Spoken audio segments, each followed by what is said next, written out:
Welcome to my channel learn with सीमा।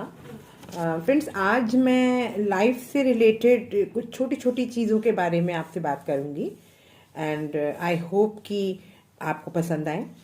आज हम बात करेंगे सेल्फ कर्मास की, मतलब अपने द्वारा किए गए कर्मों की। बहुत गूढ़ विषय है, लेकिन और बहुत डीप भी है, बहुत गहरा है। लेकिन आज मैं एक छोटी सी स्टोरी के माध्यम से आपको ये बताऊंगी कि अपने कर्मों का फल इंसान को खुद ही भुगतना पड़ता है। और ये अगर वो समय से समझ लेता है तो बहुत अच्छी बात है, नहीं तो फिर क्या होता है कि कभी कभी ये सारी चीज़ें आपको बहुत ज़्यादा मुश्किल में भी डाल देती हैं। तो आज मैं बताती हूँ कि अपने कर्मों का फल खुद भुगतना पड़ता है, इसको एक छोटी सी बहुत ही पुरानी मगर सच्ची स्टोरी के माध्यम से। हम सब जानते हैं, एक डाकू हुआ करते थे, वाल्मीकि। बहुत ज़्यादा वो क्रूर थे, डकैतियाँ करते थे, लूटपाट करते थे और उससे ही वो अपने परिवार को पालते थे। ऐसे ही वो एक दिन अपने इसी कर्म के लिए, जो कि सदकर्म नहीं है, उसके लिए निकले। तो रास्ते में उन्हें, जंगल के रास्ते से जब वो निकले तो उन्हें वहाँ कुछ साधु लोग मिले। तो क्योंकि उनका तो कार्य ही लूटपाट करना था, तो उन्होंने उन साधुओं को पकड़ लिया और उनसे लूटपाट करने लगे। तो उनमें से एक साधु ने उनसे ये कहा कि भाई, हमारे पास, हम तो साधु लोग हैं, हमारे पास तो ऐसा कुछ है भी नहीं। तो उन्होंने कहा नहीं, जो कुछ भी है वो मुझे दे दो। तो उन्होंने कहा अच्छा ठीक है, हम तुम्हारी बात मान रहे हैं, जो भी हम पर होगा वो हम तुम्हें दे देंगे, लेकिन तुम हमें एक बात बताओ कि ये सब कुछ तुम करते क्यों हो। तो उन्होंने कहा कि ये सब कुछ मैं इसलिए करता हूँ क्योंकि मेरा एक परिवार है, मुझे अपने परिवार को पालना होता है, तो यही मेरी जीविका का साधन है। तो उन्होंने कहा लेकिन ये तो गलत है, काम है, ये तो दुष्कर्म है।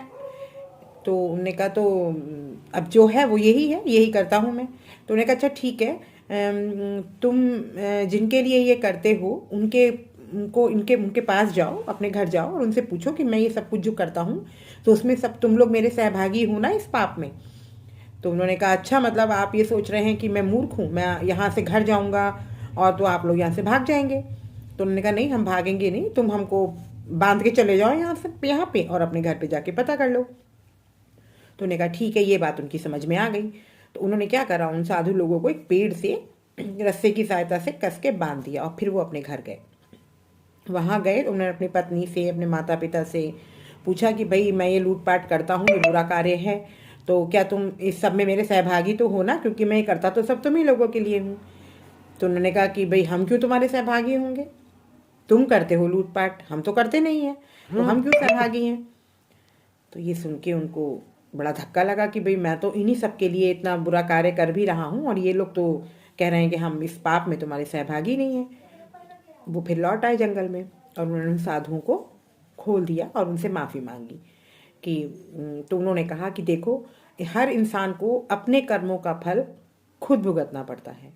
और अगर हम ये सोचते हैं कि हम ये काम इस व्यक्ति के लिए कर रहे हैं तो वो भी हमारा सहभागी होगा, तो वो नहीं होगा।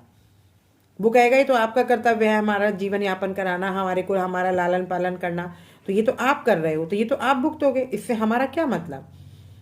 तो उनको लगा कि हाँ, ये वास्तव में गलत है, मैं जो कर्म कर रहा हूँ उसका फल मुझे ही भुगतना पड़ेगा। तो उन्होंने साधु से क्षमा याचना करी और उनसे पूछा कि मैं अपने इस, मैंने तो आज तक बहुत डकैतियाँ लूटपाट करी है, तो मैं इसका प्रायश्चित कैसे करूँ। तुमने कहा कि तुम प्रभु के नाम का स्मरण करो, तो ईश्वर के तो नाम के स्मरण से ही सारे पाप कट जाते हैं। तो उन्होंने कहा मैं तो पढ़ा लिखा भी नहीं हूँ।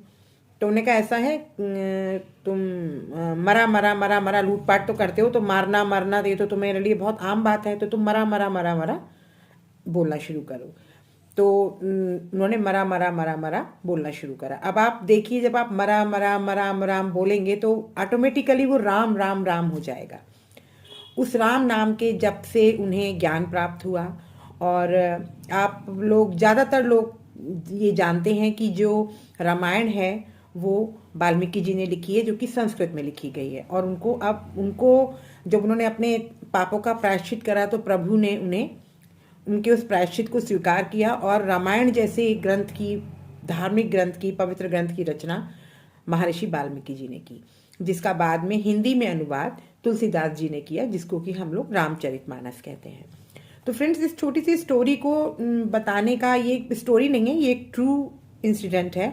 इसको बताने का मेरा उद्देश्य ये था कि हर इंसान को अपने किए गए कर्मों का फल खुद ही भुगतना पड़ता है, चाहे वो अच्छा करे या बुरा करे, दोनों का फल उसे खुद ही भुगतना पड़ता है। तो हमें चाहिए कि अगर हम गलत रास्ते पे चल रहे हैं या हम कुछ भी ऐसा काम कर रहे हैं जो गलत है, तो हमें तुरंत उस मार्ग को छोड़ के सद्मार्ग को अपनाना चाहिए। दिक्कतें आ सकती हैं, बहुत सारी परेशानियों से भी जूझना पड़ सकता है, पर अंत में सब अच्छा ही होता है। बस आपको अच्छे कर्म करने हैं और ईश्वर पे, जिस भी ईश्वर को आप मानते हैं, जिस भी शक्ति को आप मानते हैं, उस पर आप अपना अटूट विश्वास, अटूट आस्था रखिए और सद्मार्ग पे चलिए। देखिएगा जीवन में सब अच्छा ही अच्छा होगा। धन्यवाद दोस्तों। और अगर आपको मेरा ये एपिसोड, ये टॉपिक अच्छा लगा हो तो आप मेरे चैनल को सब्सक्राइब कीजिएगा। और अगर आप कुछ पर्टिकुलर किसी सब्जेक्ट पे कुछ चाहते हैं तो प्लीज़ मुझे कमेंट बॉक्स में आप बताइएगा। Okay friend.